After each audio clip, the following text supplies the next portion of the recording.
Hello guys, my name is Priyanshu and you're watching Encyclo Hub. In this video, we are discussing MSc 102 MA Economics, IGNOU University. So, before starting this question, we are providing a whole solution of this PDF. So, this is a paid service. If you need a answer of this all the questions, so you can contact us on our WhatsApp number, which is showing on our screen, which is 900 936 8238. You can call us also.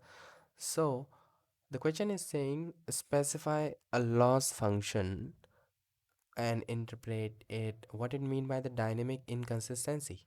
So question 3 is saying the loss function and the interpret and dynamic inconsistency. So if you need answer, because you can see the very small answer you can see. If you need a whole answer, so you can contact us, you can call us, so we will provide you the answer in a PDF form in very cheap price. So thank you so much for watching this video. If you like this video, like and subscribe also. Thank you.